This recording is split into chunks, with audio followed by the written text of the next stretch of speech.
It is my honor to go ahead and introduce our next performer. Shay XG is a Leo sun, Taurus moon, born and raised in San Francisco's Visitation Valley. Clap it up for that, we got locals. Shay would love to enjoy dim sum carts with self-proclaimed leather woman Kitty Sue, who was the first known Hong Kong American lesbian to publish a book. Put your hands together once again for Shay XG.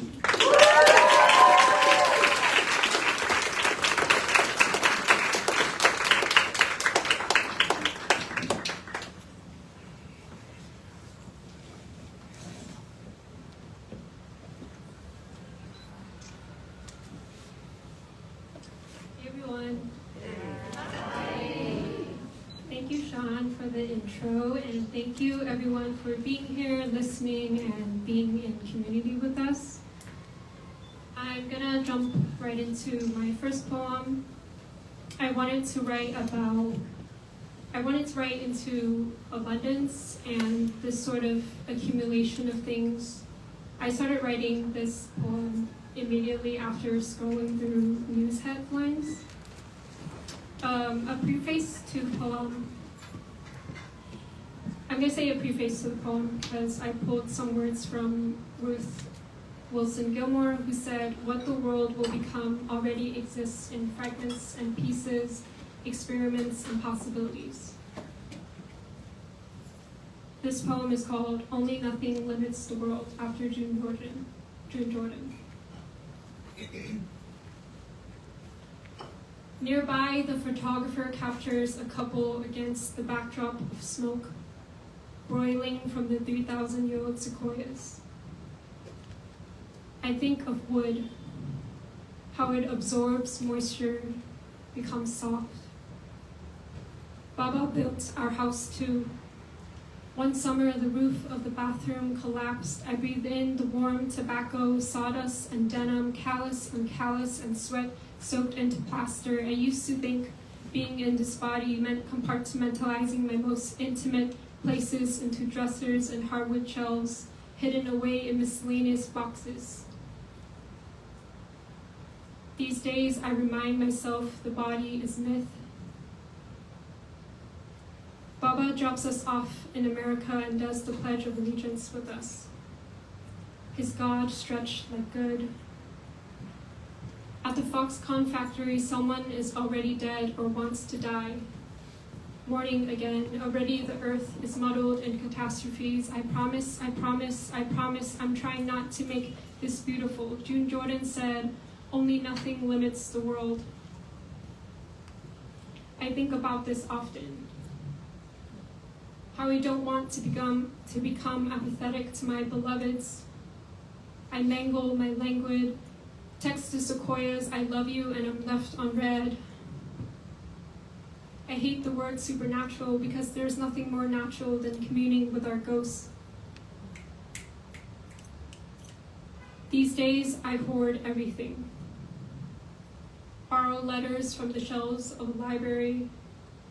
Orbit the palace of pieces and possibilities. Call it companion, call it catastrophes, call it comrade, Tongji.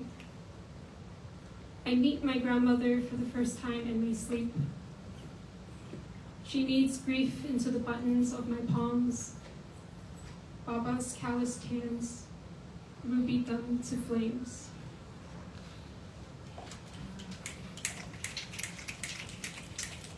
For my next and final poem, it's about a lot of things. I was inspired by Mason's workshop, where our prompt was to personify a place with feminine energy. I wanted to write something where, as a femme, as a lesbian, I didn't feel watched or surveilled, or at least that kind of gaze didn't matter.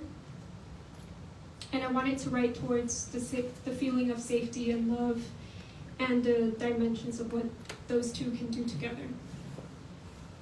And basically, it's a femme for femme poem.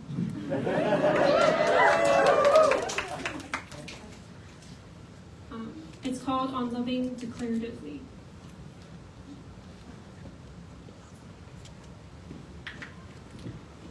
Our whole lives we've known what was forbidden.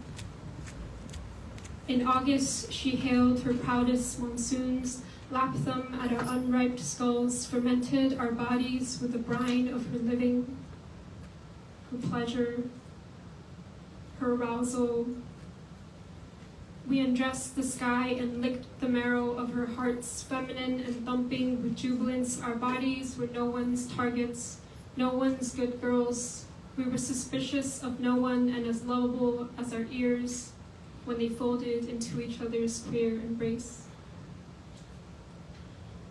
We meet at Kearney Street in Clay, a few doors down the Cantonese dinner house and across the street, a park where I was once a child of monkey bars and weekend fairs, the stoop my grandfather sat and rolled dice on. Nearby, the hotel's revolving doors spits out tourists, the streets filling the summer. For a moment, I think we can almost blend in. The smell of yeast pulling us to every doorstep, the eagerness of being seen through a window shop. We sit side by side at a table stretched long above our feet, laugh at how it swallows us. Our hair grows long, clasping us into the gathering place where our mouths meet. What was left was to eat the moon, my favorite, the fig, the damp fig, sticky from the fingers inside us. That night we bore our teeth for what they are capable of.